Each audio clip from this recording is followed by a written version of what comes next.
ঠিক যে চিঠির বিষয় আপনাদের সামনে আমরা তুলে ধরছিলাম যে বিধানসভায় সই জালিয়াতি কাণ্ড, সেখানে তৃণমূল কংগ্রেস বিধায়কদের হাতের লেখার নমুনা চায় সিআইডি মানে তদন্তকারী অফিসাররা।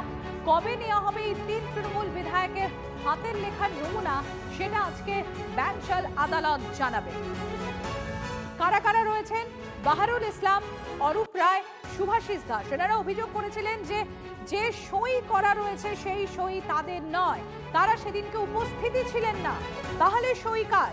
সেই থেকে বিতর্ক, অভিযোগ জমা পড়ে এবং তারপর তদন্ত শুরু হয় এই নিয়ে মামলা। এবং আজকে ব্যাংশাল আদালত জানাবে যে এই 3 তৃণমূল বিধায়কের হাতের লেখার নমুনা কবে সংগ্রহ করতে পারবে সিআইডি।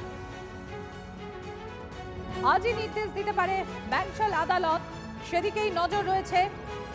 আদালত নির্দেশ দিলে এই 3 জন যে তৃণমূল কংগ্রেস বিধায়ক রয়েছেন, বাহারুল ইসলাম, অরূপ রায় এবং শুভাশিস দাস, তাদেরকে নোটিশ দেয়া হবে এবং তারপর হাতের লেখার নমুনা সংগ্রহ করবেন সিআইডির তদন্তকারী আধিকারিকরা। সুজয় রয়েছেন আমাদের সঙ্গে। সুজয়, কি আপডেট রয়েছে এই মুহূর্তে? দেখো, 3 বিধায়ক তাদের হাতের লেখা নমুনা সংগ্রহের জন্য গতকাল সিআইডি ব্যাংশাল আদালতে আবেদন করেছিল, যে আবেদন ইতিমধ্যেই মঞ্জুর হয়েছে। আজকে আদালত থেকে বিচারক নির্দেশ দেবে যে কবে তাদের ওই সইয়ের নমুনা বা হাতের লেখা নমুনা সংগ্রহ করা হবে।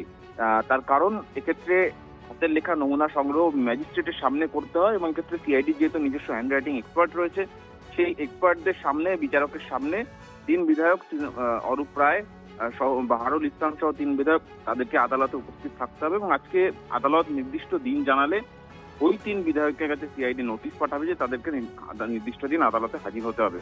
তার কারণ তুমি জানো, যেহেতু সই জালিয়াতির মামলা, সেক্ষেত্রে ওই বিধায়করা অভিযোগ করেছেন যে তারা সই না করা সত্ত্বেও তাদের নামে কেউ বা কারা সই করে